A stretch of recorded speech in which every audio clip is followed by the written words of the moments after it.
This presentation is intended to teach you about what a rain garden is and how the ones we have at Powell Middle should be maintained.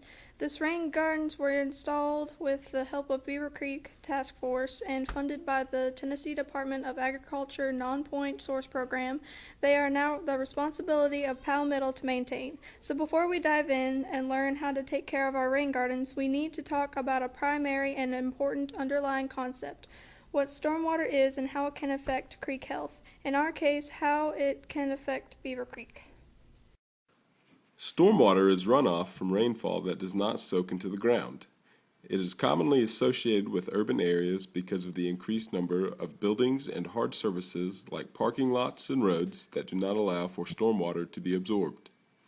As stormwater flows over these hard surfaces, it picks up and carries pollutants like sediment, trash, toxins, and pathogens directly to our streams and rivers. So, for example, trash and oils on Powell Middle parking lots are picked up and carried straight to Beaver Creek when it rains. There are many ways to reduce the amount of pollutant stormwater that enters our waterways. One important way is by installing rain gardens. So let's learn what they are. A rain garden is, as the name states, a garden, but is a special type of garden that is designed to soak up polluted stormwater. Think of a rain garden as a big sponge that absorbs dirty stormwater runoff. Before building a rain garden, you have to make sure that soils can soak up or infiltrate stormwater. At Powell Middle, we had to add good, rich topsoil to our garden since most of our soil was clay and would not allow for stormwater to soak into the ground. Rain gardens are typically built with a shallow bowl-type shape and are 3 to 6 inches in depth. They are then planted. Native plants are recommended because they are generally much hardier than ornamental plants and are able to better withstand the extreme wet and dry conditions that are common in rain gardens. Rain gardens are placed in locations that will capture stormwater flowing off of rooftops, parking lots, sidewalks, and lawns. Once the stormwater is contained in the rain garden, it soaks into the ground as it passes through the soil. Stormwater pollutants like fertilizers, pathogens, and oil are filtered out. Remember that rain gardens act like big sponges. Rain gardens are sized so that for most rainfalls will drain in about 24 hours. This prevents the rain gardens from becoming breeding grounds for mosquitoes and from Powell Middle School students and teachers getting bit. Seen here is a color-coded map of the front rain garden. The plants in the front rain garden were planted in groups to encourage easy identification. The map is oriented as if you were looking from the front of the rain garden. The front of the rain garden is being the side nearest the bus lane. 9 different plants are featured in the front rain garden. Outlined in blue is a patch of goldenrod. Outlined in yellow are the scarlet rose mallows. Outlined in brown are the clumps of wild ageratum.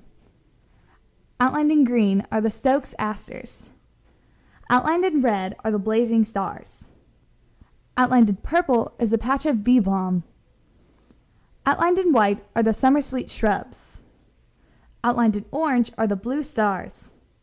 And outlined in black are the great blue lobelias. Care of a rain garden is not very different from the care of a normal garden, and just as with any garden, there are annual chores. Spring care beginning early March includes: Number 1. Review the plants that should be in the rain garden. Check garden for growth. The weeds that may have spread to the point that it is too hard to extinguish them from the rain garden plants. So refer to the map and manual to distinguish between plants and weeds. Number 2. Cut back the dead stalks and foliage. Review individual plant descriptions for details on which ones should have larger stalks. Number 3. Determine if any plants are missing and if they should be replaced.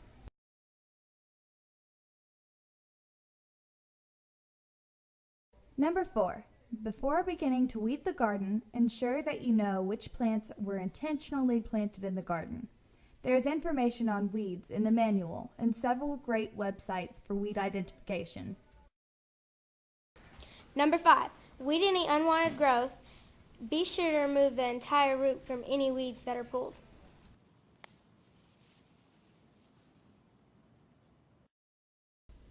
Number 6. Break hardened soil up with a mattock. This aerates the soil and allows for the growth of the plant's root systems.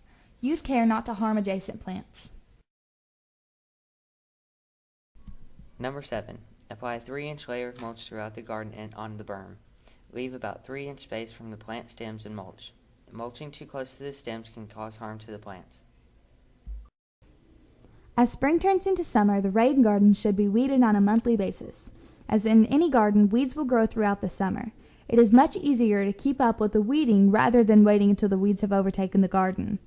The garden should also be watched for signs of drought, including wilted stems and dried leaves. If you notice the plants look dry, water them and continue to keep an eye on them. As you are enjoying the blooms of the rain garden, it is important to know that additional blooming can be encouraged by removing spent flowers. Information on which flowers can be deadheaded can be found in the manual. As growth begins to slow in the fall, maintenance becomes a little easier. It is important to continue the monthly weeding of the gardens. Also, evaluate the mulch to see if it needs to be replenished. Extended rains can sometimes wash the mulch out of the garden. As fall sets in, the flowers will die back. Leave the old flowers, stalks, and stems. Birds will eat the seeds and will use the foliage for cover. Mulch is a critical part of any garden maintenance and benefits the well-being of the garden in several ways. Mulch protects the soil and garden from erosion. It reduces compaction of the soil from impact of heavy rains. Mulch is a great way at conserving moisture in the garden, reducing the need for frequent watering in drier times of the year. Mulch also maintains an even soil temperature and discourages weed growth. In addition to all these benefits, it also provides a nice, clean, finished look to the garden. So how do you apply mulch to the rain gardens? As you have heard, mulching provides several benefits to any type of garden. It is important that the mulch is applied properly to ensure the garden receives all of these benefits. The first task is to completely remove any weeds that are present in the garden. It is critical that the root systems of the weeds are removed to prevent future growth. After weeding, a roughly 3-inch thick layer of mulch should be applied throughout the garden. Natural brown hardwood mulch is relatively inexpensive and provides a finished appearance to the garden. When mulching around plants, be sure to leave an inch or so of space next to plants to avoid direct contact between mulch and plant stems. This will allow for air circulation and reduce risk of plant disease. Once mulching is completed, stand back and enjoy the fruits of your labor. All of the flowers in the garden were chosen because of their ability to thrive in the soil that rain gardens provide. The flowers featured in the rain gardens are bee balm, blazing star, blue star, goldenrod, great blue lobelia, summer sweet shrubs, scarlet rose mallow, Stokes asters, and the wild ageratum. For more detailed description of the flowers, refer to the manual. This concludes our rain garden maintenance presentation. Thank you for watching. This presentation has been brought to you by Mr. Lavoie's 1st and 5th block 8th grade science classes and narrated by Michaela Phillips, Abby Race, George Weber, Michaela Liu, Autumn Johnson, Adam Bean, and Joshua Cunningham. A special thank you to the students and Mr. Lavoie for working hard to create maintenance instructions for the future of the rain gardens at Powell Middle School.